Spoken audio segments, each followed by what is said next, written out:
Carlos Ramirez, owner of NVS Audio in Roselle, New Jersey. Here at the shop, it's mandatory that our employees be MECP certified. Chris has just passed his MECP certification, basic level. Chris has been in the game less than a year, but he's confident doing stuff right and proper wiring. So, Chris, do you feel that studying for the MECP has made you a better technician? Yeah, I feel that. Do you think that it's worth it? Yeah, I hope to get the next level. So Do you think every technician should get certified? yeah.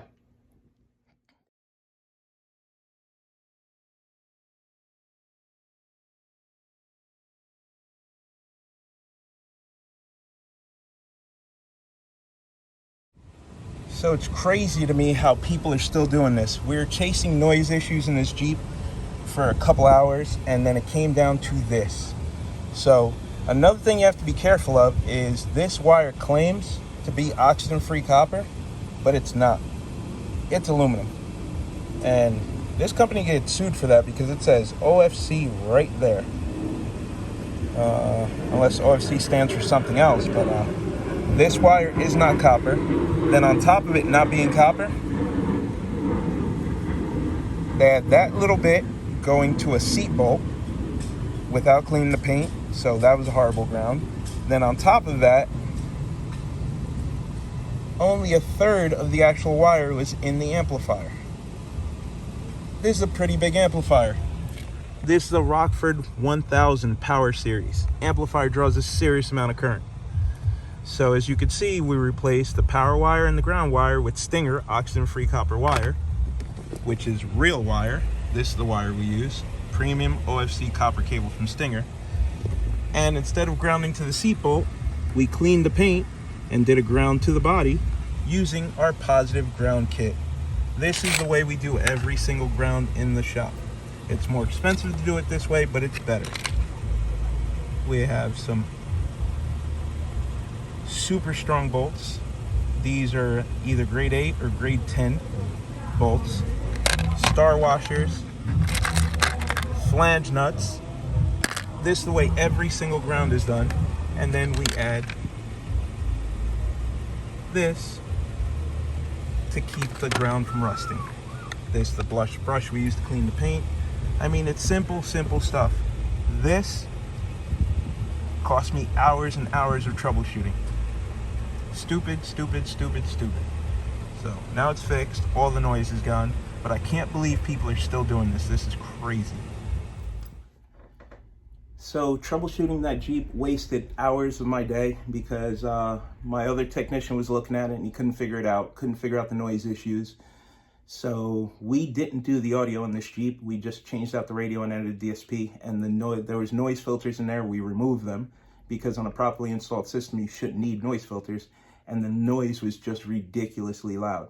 So we wasted hours of troubleshooting and hunting where we should have started from the beginning, but this had such a big custom stereo in it that we assumed that everything was done properly. Has Rockford 1000, has Rockford 4-channel. So it's the first thing we should have checked, but it was the last thing on our mind, and it bit us in the ass because we had to redo all the wiring. So then what should have been a one-day job turned into a 3-day job. So you got to use proper wiring, oxygen-free copper wiring, soldering your connections, proper grounding. It is the foundation for every good audio build, even more important in motorcycles.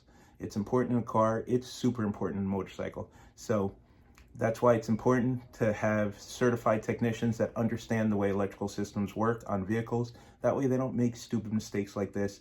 So a bad grounding causes noise issues, causing overheating issues on amplifiers. It's something that could have easily been avoided. So that's it, rant over.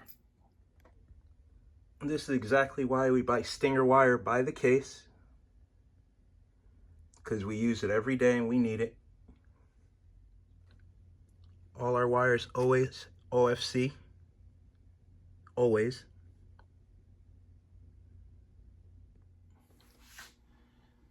So the more I see hacked up work like this, the more it confirms that I'm right in requiring my techs to be certified, because obviously there's a lot of technicians out there that either don't care or don't understand.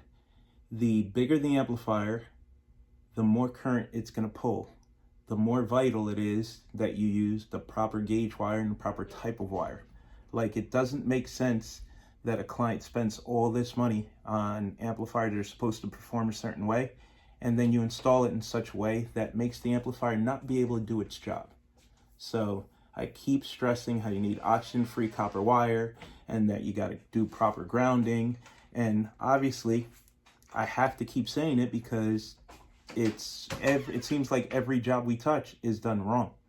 So I have to apologize to D, because D was supposed to come pick up the Jeep, and he called me and texted me at the absolute worst time when I was halfway through this, frustrated, pulling my hair out, because, so it wasn't his fault, but it just seems like every job that they've given me the car was originally done by this other shop, and it's repair on top of repair and on top of repair, which isn't fair, because these guys don't haggle. Whatever the price is, they pay. They just want it done right. They just want everything to work the way it's supposed to work.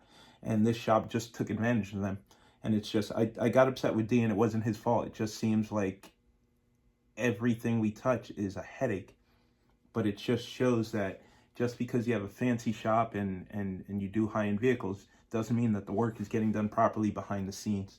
So and then the Apex wire, actually it's false advertising. It's labeled as oxygen-free copper, and it's not. It's aluminum wire. You can tell by the weight. You can tell by the way it solders.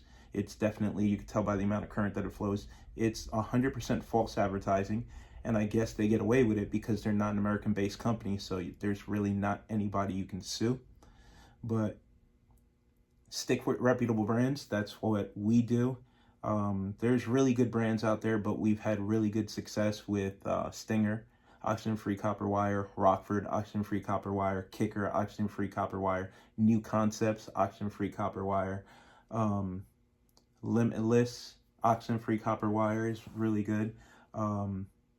The stuff from DJ LED, they offer oxygen-free copper, and they offer welding cable, which we've been using, and it's really good.